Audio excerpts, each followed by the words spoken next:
Nós estamos no segundo domingo da Páscoa, dedicado hoje como domingo da misericórdia. E como o Senhor agiu com misericórdia nesse final de semana nosso. Que tarde bonita nós passamos aqui hoje, renovando no nosso coração a experiência da misericórdia do Pai. Como foi bom poder perceber o quanto Deus olha para a gente, as nossas fraquezas, as nossas limitações, e Ele reacende em nós um desejo da gente sempre voltar para a casa do Pai. Em vez em quando a gente tem a fé a mesma de Tomé. Tomé faltou à missa, os discípulos estavam reunidos para celebrar, Jesus apareceu e Tomé não teve a alegria que os outros discípulos tiveram. Quando Tomé resolveu 8 dias depois ir à missa, ele então pôde ter a experiência de também ver Jesus, a tal ponto de ele ter dito aos discípulos que ele iria só acreditar na ressurreição de Jesus se ele tocasse nas mãos e no lado de Jesus. E foi bem isso que Jesus pediu então, apareceu para ele e disse: Tomé, toca aqui então, aonde você precisa tocar para ter fé. E depois que Tomé fez essa experiência, ele disse: meu Senhor e meu Deus. E Jesus não ficou contente com isso. Jesus falou para Tomé: Tomé, você está dizendo isso porque você tocou aqui. Bem-aventurados é aqueles que acreditam sem ter visto. E aqui tem todo um momento, uma mudança na mentalidade dos discípulos que a partir daquele momento não iam mais estar com Jesus no dia a dia, na sua presença física, mas precisariam estar com Jesus na sua presença espiritual, como nós. Nós também somos seguidores de Jesus com a sua presença espiritual. E a gente precisa estar com Jesus a todo momento. Já não basta e não tem mais sentido nenhum para nós guardar o sábado. Porque o sábado, ele não completava a criação. Foi preciso atingir o 8º dia, ou o primeiro dia da semana, e como diz o Salmo, este é o dia que o Senhor fez para nós, o domingo. Por isso que o domingo é o dia do Senhor. E os cristãos sempre estavam reunidos no domingo. Faltar missa é não querer levar Jesus para casa.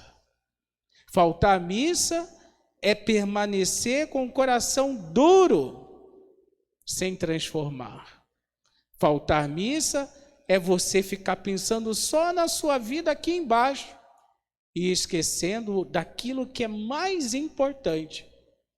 Jesus ensina os seus discípulos a estarem reunidos e ele adentra até mesmo aonde está fechado para equilibrar o homem, para equilibrar a mulher e dar a paz que precisa.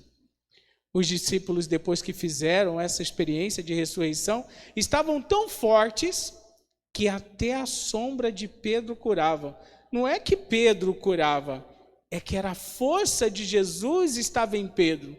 Como a mesma força de Jesus, que é o seu Espírito Santo, também está em nós, para que a gente possa nos libertar e ter uma vida nova. Filhos e filhas, a ressurreição, ela é um convite para que a gente um dia também possa viver a experiência do céu. E o céu sempre tem dado indicações para que o homem não se perca diante de tantas coisas que existem. Será que a gente não está igual Tomé? Precisa ver para crer? Essa não é a fé melhor. Eu não posso acreditar porque eu tenho que ganhar alguma coisa de Deus, porque Ele tem que fazer algum milagre, porque eu rezei e alguma coisa teve que acontecer. Não, essa não é a melhor fé. Essa é fé superficial. Ela até ajuda num primeiro momento, inclusive no desespero nosso, para que a gente ache logo a Deus. Mas essa não é a fé que vai sustentar diante das dificuldades. Santa Faustina teve uma experiência de Jesus ressuscitado. No meio de um mundo que estava se voltando ao ateísmo, misturando as ideias com reencarnação, porque algumas pessoas achavam que tinha 1, 2, 3, tinha mais vida que gato. Na Bíblia nos ensina que o homem morre uma vez só. Não tem nada desse negócio de morrer e voltar aqui na terra. O homem morre uma vez só e depois vem o julgamento. Ora, se o homem morre uma vez só, e esta é a única oportunidade da gente escolher a Deus, para que um dia a gente possa estar com Ele eternamente, quando Ele abrir os nossos olhos, quando Ele julgar os vivos e os mortos, então por que eu vou perder tempo nessa vida aqui com as coisas da terra? Por que eu vou ficar fora de Deus? Por que eu vou deixar Deus em último plano? Por que eu vou preferir as trevas do que a luz? A humanidade tem preferido as trevas do que a luz. E parece que servir a Jesus para alguns é peso demais, como na verdade deveria ser totalmente ao contrário. Peso demais seria ficar sem Jesus. Pois ficar sem Jesus já é aqui, é tentar a Deus e de permanecer um dia que a gente possa estar com Ele fora eternamente. Quando a gente fica sem luz, a gente fica um pouquinho no escuro, a gente já acende uma vela. A gente não gosta, a gente não suporta. Nós não fomos feitos para as trevas. Nós fomos feitos para a luz. E para caminhar para a luz, é preciso prestar atenção nos sinais. Santa Faustina pinta o quadro de Jesus ressuscitado para dizer: olha, aquele homem que andou por aqui na terra morreu de verdade e voltou para dizer como era lá. E melhor do que dizer como era lá, ele deixou o caminho escrito para que a gente pudesse chegar lá. Então a gente não caminha na escuridão para a gente ir para o céu. Ninguém aqui está caminhando, tentando encontrar o céu. O caminho está traçado. Melhor ainda, o caminho está iluminado. Por isso que a gente diz: eis a luz de Cristo. Demos graças a Deus. Por quê? Porque é com a luz de Cristo que a gente vai encontrando o verdadeiro caminho que nos leva à eternidade, que nos leva ao céu. Isso não significa que seguir Jesus, nós não vamos ter mais problema nenhum. Não. Seguir Jesus Cristo significa consumir a nossa vida por Ele, para que a luz dele possa estar em nós. Ainda que a gente traga nesta vida as marcas da sua paixão, as dores, o sofrimento. Santa Faustina viu Jesus, estava com Jesus, pintou o quadro de Jesus, escreveu um monte de coisa que Jesus viu, que Jesus disse a ela, e ela morre em 1938 com tuberculose. Ou seja, não é porque ela viu Jesus que agora ela não vai acontecer nada com ela. Não, essa não é o segmento correto. Nós não estamos com Jesus porque a gente vai ganhar alguma coisa. Não, nós estamos com Jesus porque Ele é Deus. E Jesus, através dela, deixou algumas coisas para a gente fazer. E o padre vai ler 3 textos, 3 passagenzinhas do diário de Santa Faustina.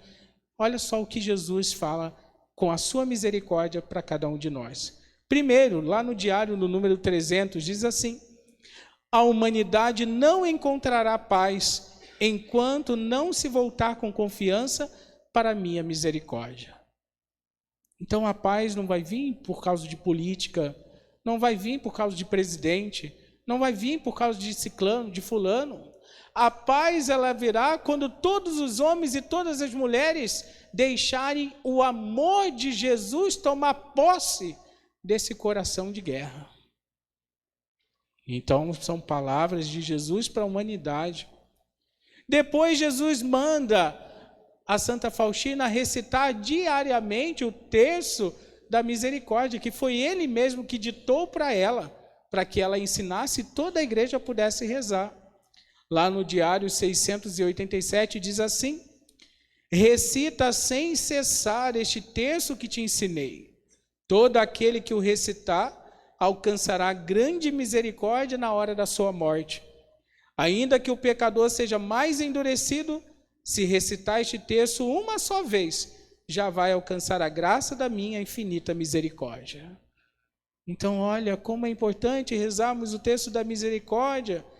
Nossa Senhora tem aparecido e dito para a gente: fique com Jesus, experimente a misericórdia de Jesus. Como é que está a reza do texto da misericórdia? A sua reza do texto da misericórdia.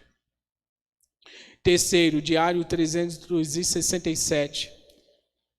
Jesus diz para Santa Faustina: meu coração está repleto de grande misericórdia para com as almas, especialmente para com os pobres e pecadores.